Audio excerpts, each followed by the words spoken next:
this evening. And we've been looking at God's love for us. We've been looking at God's love for us. And I pray that you have taken the time to go over the scriptures that we've been looking at, the scriptures that we've been using. I pray it's for your benefit. Amen. It's for your benefit. All right. We'll begin this evening in Romans chapter 5. As always, I'm going to recap for a few minutes and then we're going to pick up. We're going to take our time going through this lesson because in all thy getting, get understanding. Amen. So in Romans chapter 5 and verse 8, it says, "But God commended his love towards us, in that while we were yet sinners, Christ died for us." In other words, it says God had exhibited or showed his love in this unusual and remarkable manner. And he did it while we were yet sinners. While we were yet sinners. Another thing I discover as we look at this, we were also enemies to him. We were also enemies to him when Jesus went to the cross. We were enemies. We weren't doing anything right. We weren't living right. We weren't thinking right. We weren't doing anything. And this is very important. Once we understand that God extended his love to us, he commended his love to us while we were yet sinners, while we were still his enemy. Why would we doubt that God's willingness to give us something today? Why would we doubt God's willingness to bless us? Why would we do that?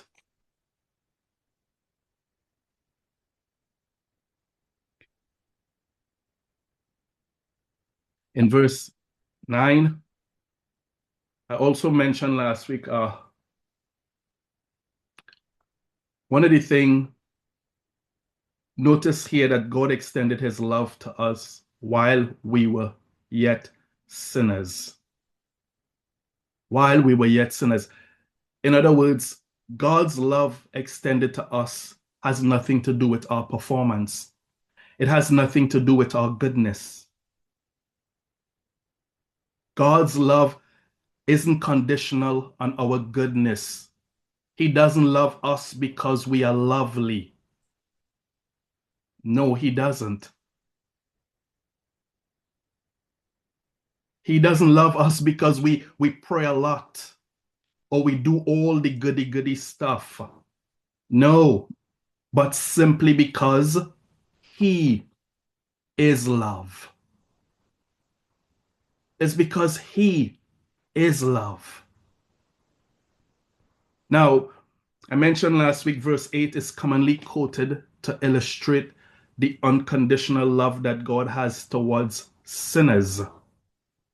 But in context, Paul was talking to the Christians about the grace of God.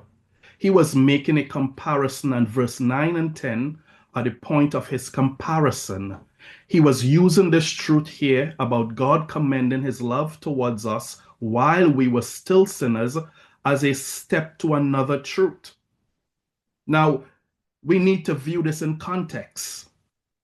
If we don't look at this in context, this verse caused a lot of believers, after they are born again and they miss the mark or mess up, which we all did, it puts them back into condemnation. But I want you to see verse 9 and 10 good. Verse 9 and 10 says, Romans 5, 9 and 10, it says, much more than,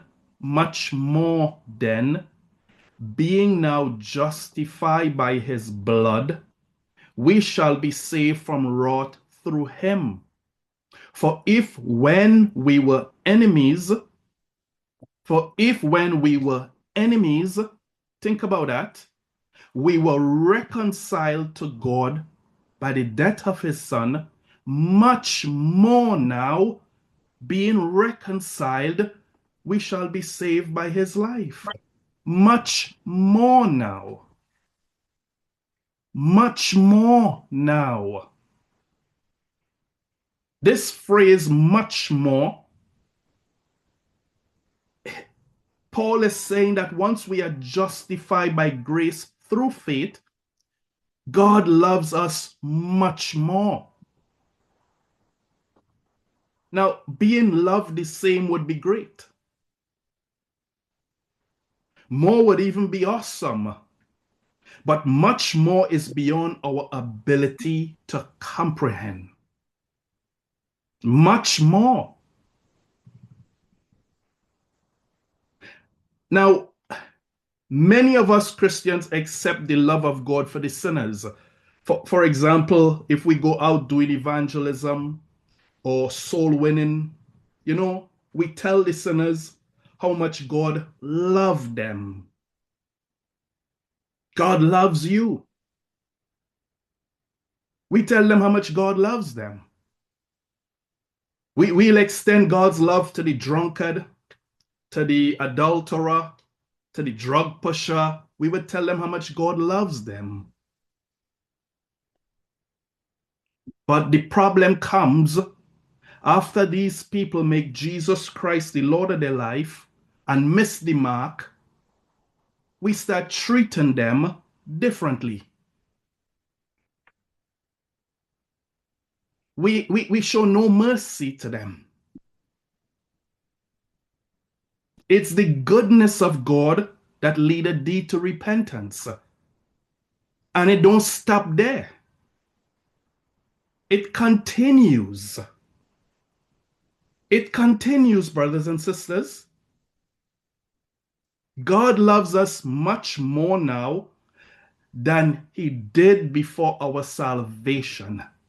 And before our salvation, get this, he loved us so much that he died for us. That he died for us. He loves us even more now. Now think about this.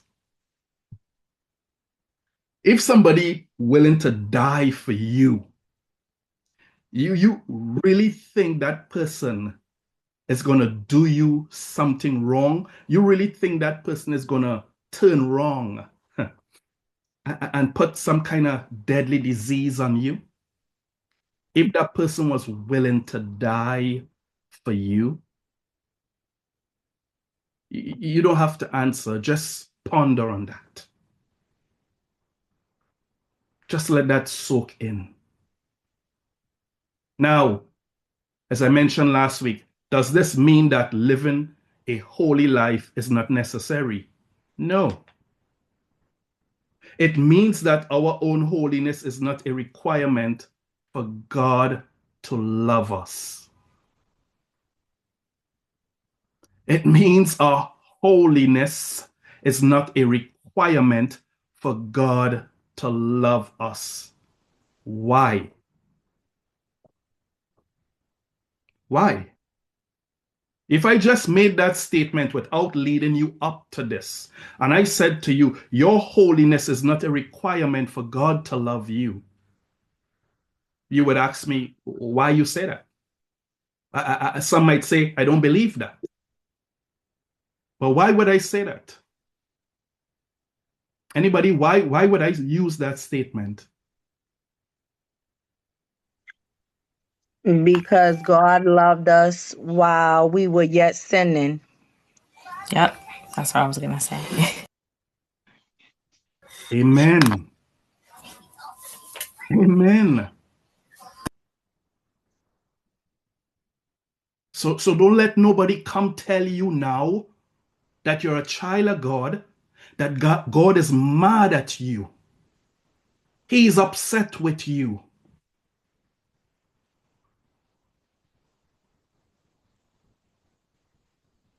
Amen. Now, this knowledge breaks us free from performance-based love. It breaks us free from performance-based love. There are people today, believers today, who are performing to earn God's acceptance, to earn God's love. These scriptures reveal that no, we don't have to perform to earn God's love. He loved us while we were yet sinners. He loved us while we were yet sinners. Go with me, if you will, to Ephesians chapter 2, verse 11 through 13. I want to show you something. Ephesians chapter 2. And I want to have Sister Jamila, could you read those verses for me, please? Okay. Good evening, everyone. Ephesians 2:11 through 13. Wherefore remember that ye being in time past Gentiles in the flesh, who are called uncircumcision by that which is called the circumcision in the flesh made by hands, that at that time ye were without Christ, being aliens from the commonwealth of Israel, and strangers from the covenants of promise, having no hope and without God in the world. But now in Christ Jesus, ye who sometimes were far off are made nigh by the blood of Christ. Amen. Amen. It says we were strangers from the covenant of promise, Gentiles, having no hope and without God in the world. But now in Jesus Christ, ye who were sometimes were far off are made nigh by the blood of Christ, not our performance. Not our performance. This is God's love extended towards us. The enemy deceives us into thinking that God loves us. God's love for us is tied to our performance. There are a lot of believers struggling. They think God's love is tied to their performance, and it's not. It's not. Let me read another verse for you in Ephesians chapter 2. Verse 4 and 5. Ephesians chapter 2, verse 4 and 5. But God, who is rich in his mercy, for his great love wherewith he loved us, even when we were dead in sins, had quickened. That word quicken means make alive. He quickened us together with Christ. By grace we are saved, while we were dead in sins. While we were dead in sins, brothers and sisters. Now I'm really stressing on this. We need to know how much God loves us. It's important in our Christian walk. Everything comes out of knowing how much you are loved by God. If we don't know how much we are loved by God, then we will be deceived. We will be deceived. Amen. Now, God wants us all to experience his love now that we are justified by his blood and reconciled unto him through his death. God's love for us is unconditional. He doesn't love us because we are lovely or some virtue we possess. God loves us because he is love. Now, let's dig into today's lesson. Before I continue, I would like to make this point that a lot of us, when you start hearing teaching about God's love, say, I already know about that. I know that God loves me, and some don't need any more ministry or word in this area. But I want you to really listen. Listening onto what these verses are saying. Listening carefully into what these verses are saying. In Ephesians chapter 3, Paul prayed that the Ephesians would get a greater revelation of God's love for them. And this is my prayer for you all. I'm included. All right. So in Ephesians chapter 3, he started to pray in verse 14. For this cause I bow my knees unto the Father, of whom the Lord Jesus Christ, of whom the whole family in heaven and earth is named, that he would grant you according to the riches of his glory to be strengthened with might by his Spirit in the inner man. Verse 17.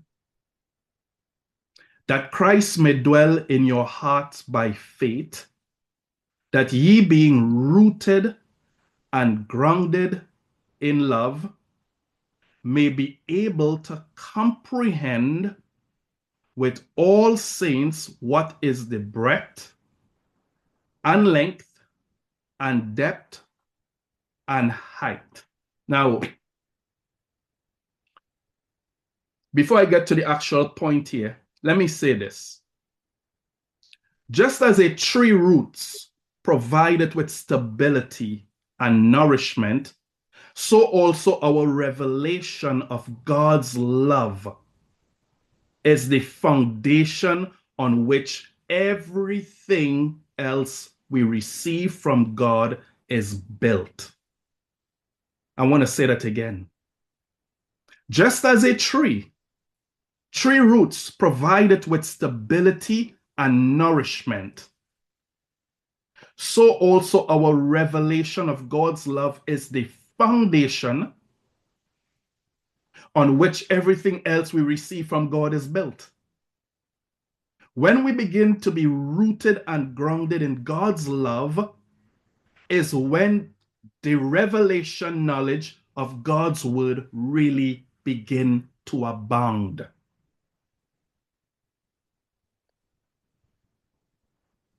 God's word is a love letter to us. God's word is a love letter. And sad to say, a lot of believers, Christians, don't ever read it as a love letter. They don't.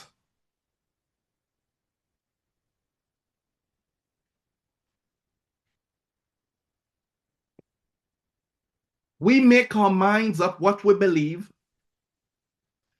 and then go find scriptures to back it up.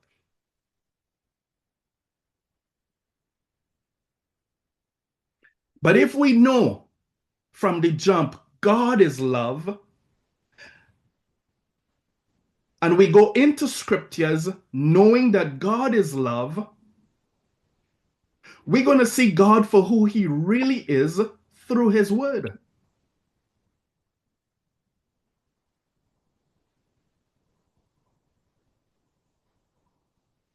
God is love. And that should be our philosophy. That should be our paradigm, our outlook.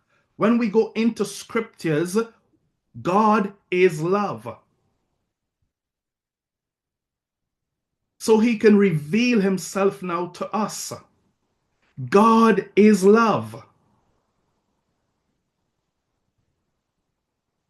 I pray that you really get in this.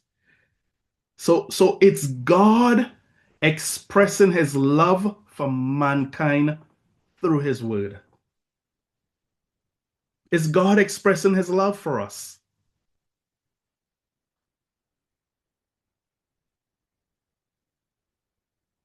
It's only when we begin to understand that God is love, that's when the real revelation of God's word comes open to us. It comes open.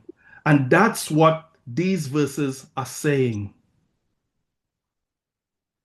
So Paul here is praying that they would be rooted and grounded in love, that they may be able to comprehend with all saints what is the breadth, the length, the depth, and the height.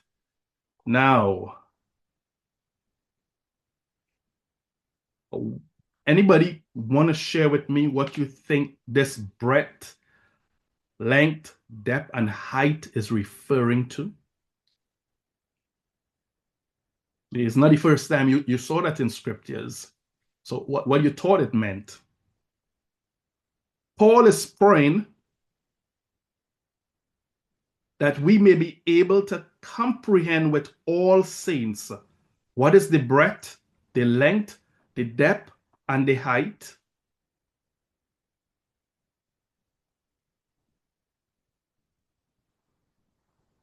Anybody? He wants us to know how deep his love is for us, how long, how unimaginable it is for us, how deep his love is for us. That's what he wants all of us to understand.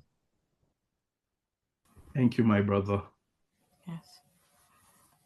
Anybody I else? was going to say what the full measure, like the full measure of it, how it's just so, it's in every way possible. Up, down, left, right, just the full measure of it. Yeah, I was going to say that. I was going to say he loves us from all angles. Every part of us, God loves us from. Good, bad, everything. That's what I was going to say. Man, thank you. Anybody else? Minister, my take on that is it's unlimited. There's no limit to what God's love is. It just encompasses every area. It's like water. It'll fill every space. It's just going to go everywhere. There's no limit. Amen. I love this so much. It's for me. Anybody else before I go? Come on. When you look at this, it says that Christ may dwell in your heart by faith, that ye being rooted and grounded in love, may be able to comprehend with all saints what is the breadth, the length, the depth, the height. Oh my gosh. I like to think about it like this. Like I walk into this huge place. And this place is so awesome that I'm still in the entrance of this place. I haven't discovered the height of this place, the width of this place, the depths of this place. I just want to discover all of it. And that is what Paul is saying here. The breadth, the length, the depth, the height. Some commentators says it's the width is never ending. The height is past heaven. The depths is there's so many things. But this is so remarkable. What the illustration Paul uses here. It's awesome.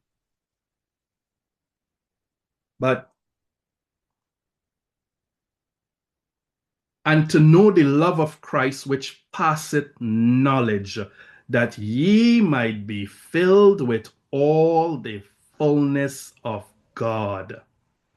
Woo! Now, there is different level of understanding God's love. there is different level of understanding God's love. Now, probably most people listening to me has some degree of understanding about how God loves them, right? But none of us, listen to me good, none of us have a full revelation on this. Paul is praying that we would receive a complete revelation, the breadth, the length, the depth, and the height of God's love. Paul is praying for the Ephesians to get a revelation of God's love. A revelation of God's love. And we need to do the same. Another thing I want to point out in this verse here, Paul, verse 18, Paul use of the word all in verse 18 makes it clear that this understanding of God's love is not reserved for just a few. Look at verse 18. What verse 18 is saying?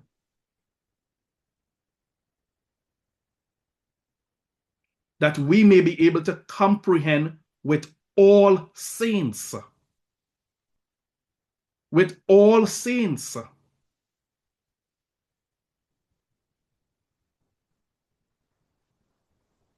In other words, you meet someone who doesn't have a revelation of God's love. What is your job?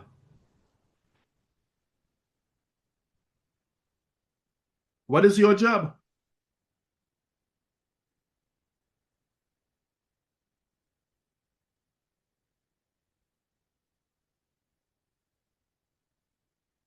We need to share God's love with them.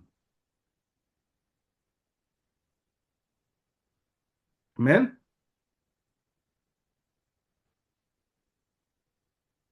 Look at verse 19. And to know the love of Christ which passeth knowledge. How can we know the love of Christ if it passes knowledge? Through revelation of Holy Spirit, I think. Yeah. That's what I was gonna say.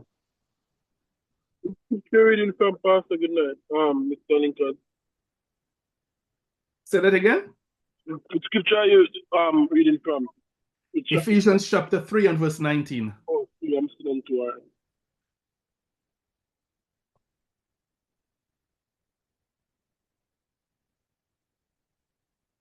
And to know the love of Christ, which passeth knowledge, that ye might be filled with all the fullness of God. So now there's something in this verse that's saying, once you know the love of Christ, which passes knowledge, that ye might be filled with all the fullness of God. So there's a step to something else. So how could we know the love of Christ which passeth knowledge?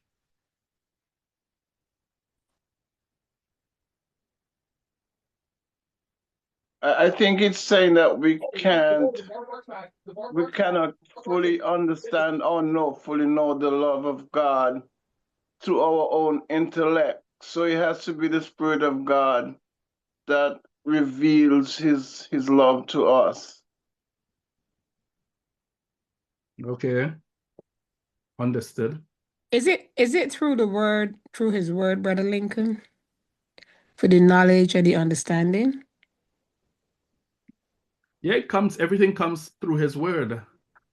So how it sounds like he wants us to it's not just enough to know about the love of God, but it sounds to me like he wants us to go past knowing. Go past just knowing about God's love, but begin to experience God's love. But begin to experience experience God's love. So Paul is saying here, and to know the love of Christ, which passes knowledge, just mere knowledge, just intellectual knowledge about God's love. He wants us to have an experiential knowledge where we experience God's love. So the key to opening this mystery is to understand that there are different kinds of knowledge. There is mere intellectual knowledge, and then there is an experiential knowledge. Amen? You say amen. Give me an example of experiential knowledge. Go ahead. Okay, you can say God is a healer, but when you get healed, then you can say, God healed me. That's experiential knowledge. Amen. Amen. Amen.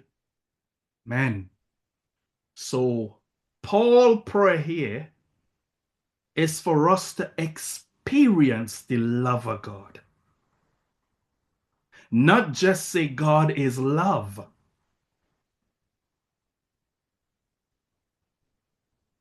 God, in John 3:16, for God so loved the world, watch this, that he acted. He acted. He didn't just say he loved the world with no actions to validate his words. For God so loved the world, he acted.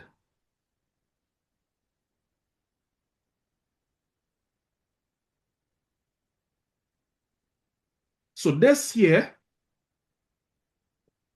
is talking about intimacy, is knowing on a personal level.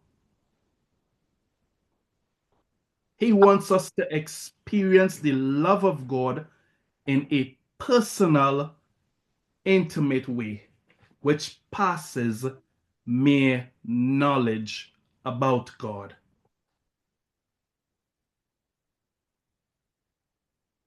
Now, there's many of us that just have intellectual knowledge of God's love.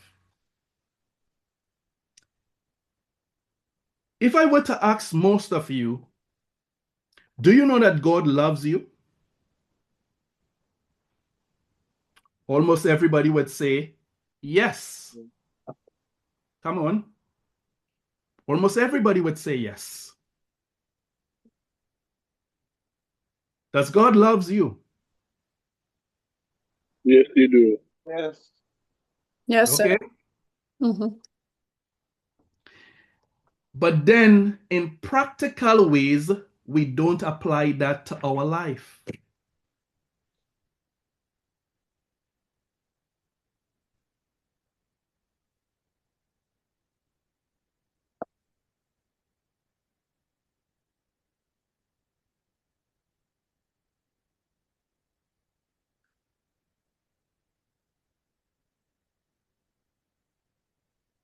For God so loved the world, he acted.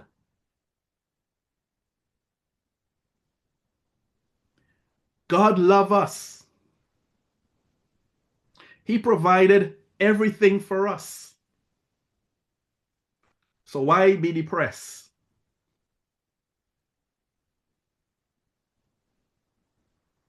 Why worry?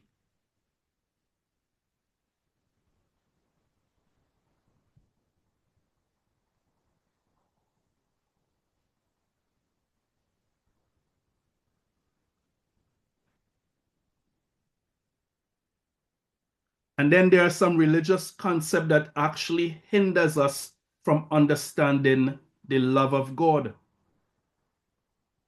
Many of us think that God loves us so much that he's gonna put cancer on us to teach us something.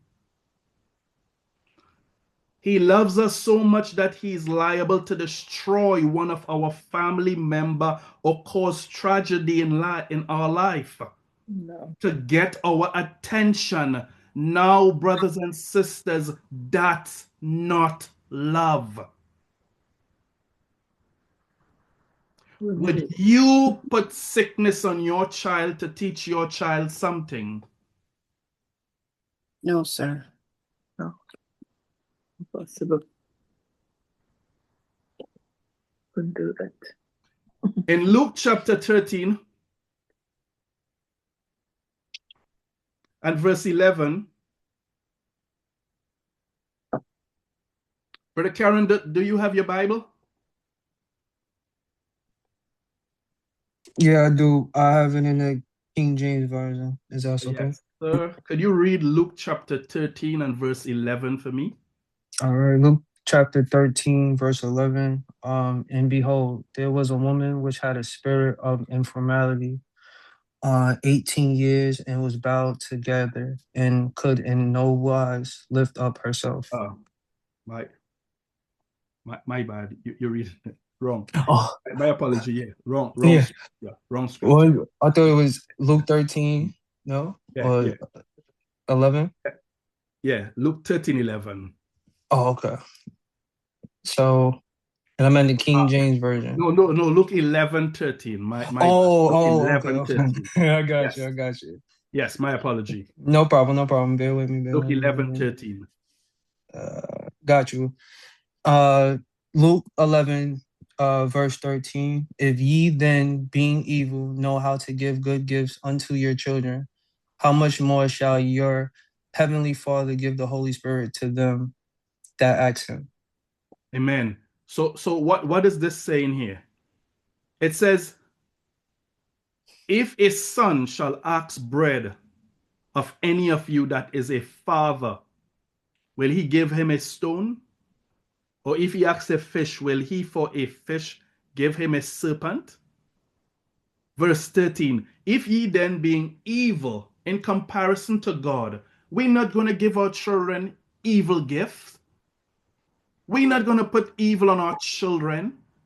And yet we think our Heavenly Father does that to us.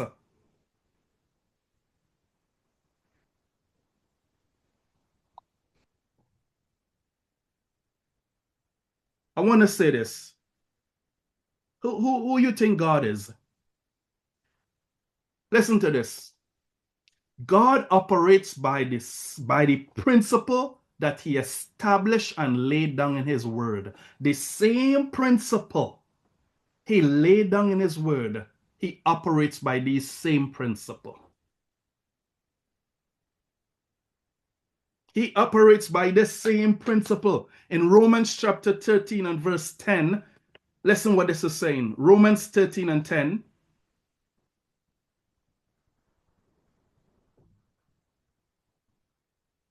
Love worketh no ill to his neighbor.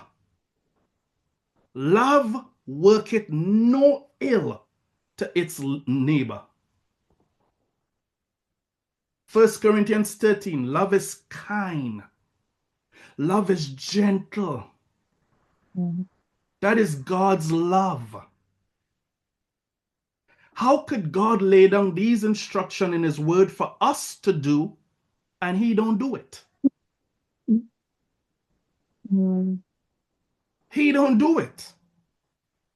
That is not the God we serve. Love bear no ill to its neighbor.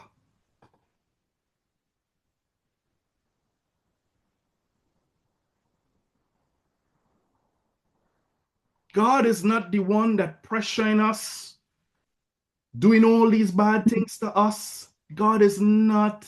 God is love.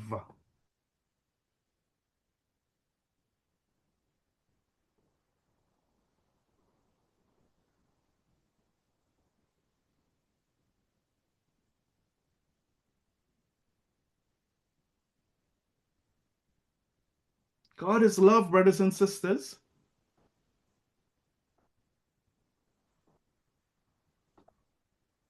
Why we think God is the one that does all these things to us?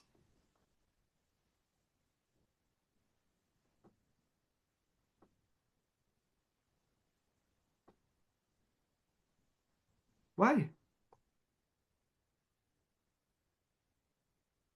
Yeah. A lot of people were taught that. You know, they want someone to blame, and God is the one. He's the one. He's in control of everything.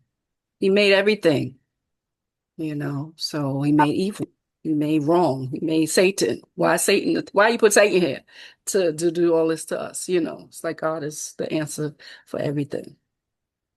They're hurt. You know.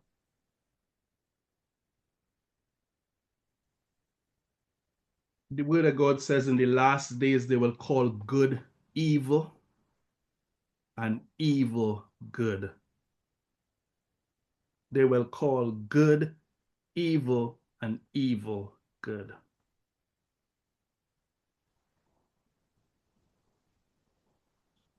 But look at these verses.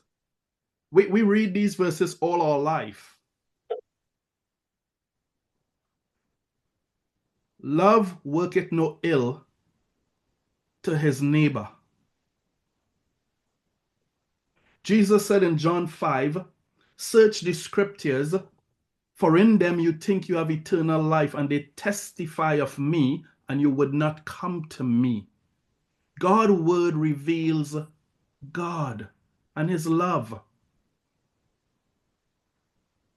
If you read it from a legalism mindset, you will come up with the wrong conclusion, because your understanding or perception of spiritual truth is darkened.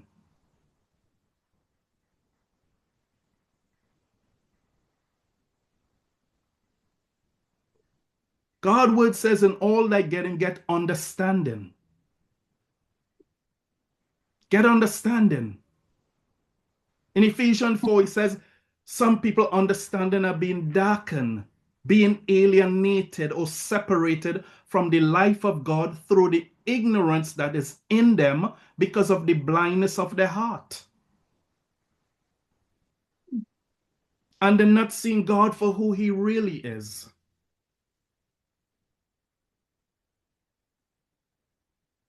God is love. Brothers and sisters, God is not withholding anything from us. God is not putting anything on us. God is love.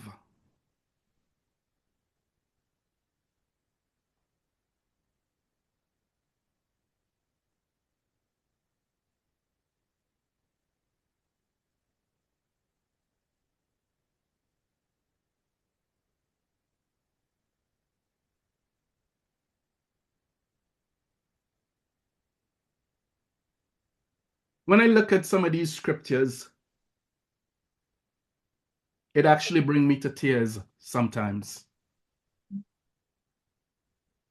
Honestly. As Paul rightfully said, the depth, the width, the length, the height. How God could love me so much. How you could love me so much. And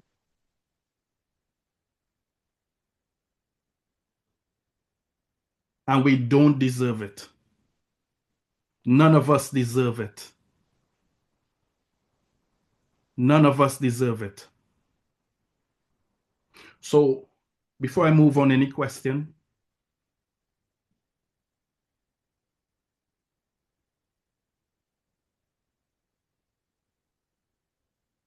Any question?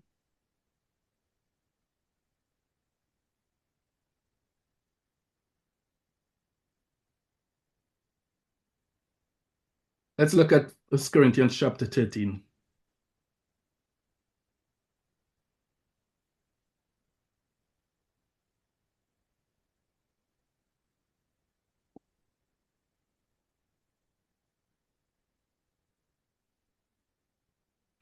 Verse 13.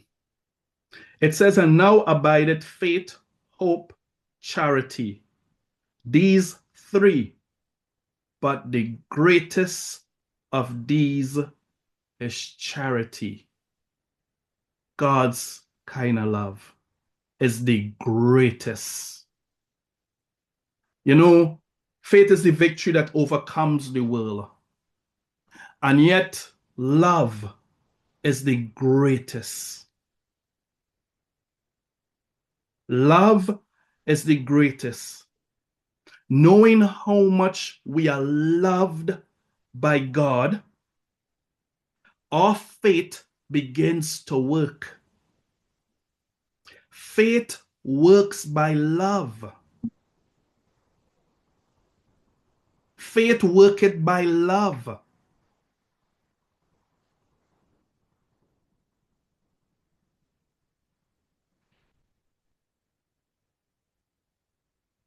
We're trying to build faith, build faith, build faith, build faith. Some of us, we had a lesson on unbelief. We dealt with unbelief. All these things hinders our faith.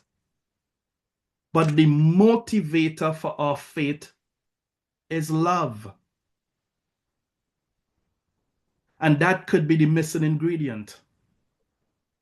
It's love. Because all our life we've been trying to work on our unbelief, our doubts.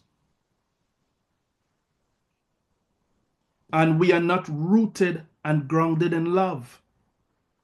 God's love for us. God loves us so much. We don't have to play games with God. We don't have to be praying and making all these set a confession and all these things. Look at a little child. You ever see a little child confessing, my dad is going to give me my breakfast. My dad is going to take care of me. My dad is going to... No, a little child just rests in its father's love. Mm. And this is why he says, have a childlike faith. We don't have to manipulate God to get anything from God. God is love. He loves us. When we know how much God loves us and nothing is too hard for him to give to us, our faith begins to work.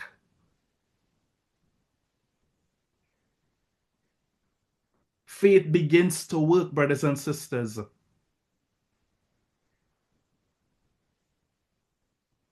So faith works by love. Love is the greatest. And this is why Paul was praying for a revelation of God's love for us. We need a revelation of God's love. We need to go deeper in our knowledge on God's love. What did Paul says now? Back in Ephesians chapter 3 and verse 19. Ephesians 3 and 19.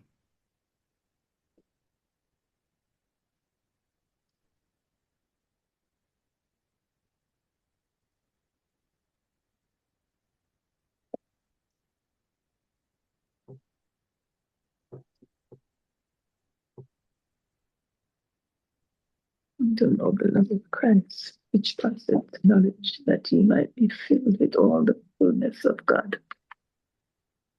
Awesome. And to know the love of Christ, which passes knowledge, that he might be filled with all the fullness of God.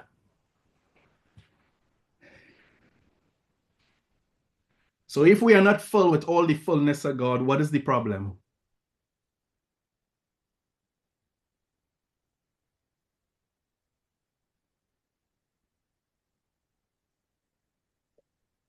Look at verse 19 again.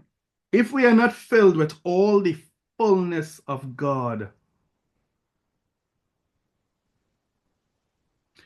brothers and sisters, it's a love problem. It's a love problem.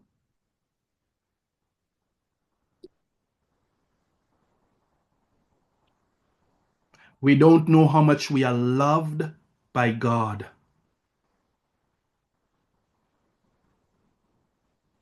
God wants us to be happy. God sent his son so that we can live an abundant life. He became poor so that we, through his poverty, we might be made rich. He became sick so that we can be healed.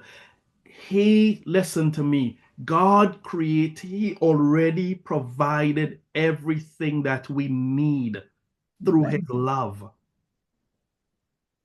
And if we doubt his willingness, that is where your doubts come from.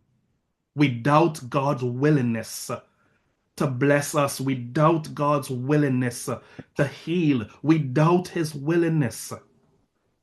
But if we know how much he loves us, it eliminates a vast majority of our doubts and unbelief. Amen. It eliminates that, brothers and sisters. Nothing is too hard for God to give to us. In fact, he already provided it. But faith works by love. Amen. Faith works by love. Last week I shared with you about my son. 5-year-old, 6-year. I spend a lot of time in the hospital with my son. And at one time, I was like, God, I would do anything for my son to be healed. Any amount of money I would spend to see my son heal. I would take his sickness and give him my health. And then I got a revelation that God sent his son for us so that we can live through him. He sent his son. I don't have to die for my son. Jesus did it for my son. Jesus did it for you. Jesus did it for me. We don't have to do it for Jesus did it for us so that we can have life and have it more abundantly. Jesus did it for us. We cannot love our family like God loved our family. He provided. We like to give good gifts to our family to show how much we love them. Guess what? We cannot outgive God. God gave us life eternal. He gave us abundant life. He gave us everything we need. It says in 2 Peter chapter 1 and 2, chapter 1, it says everything pertaining to life and godliness comes through knowledge. All things pertaining to life and godliness, God already provided it for us, and it's because of his love. We just have to believe this and receive it. God did his part. God gave his son so we can have life.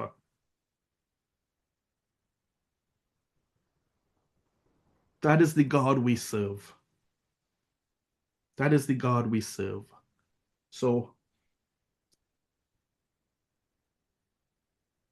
I want to pick up, I want to start another part of this lesson, and it's this. There is no fear in God's love. There is no fear in God's love.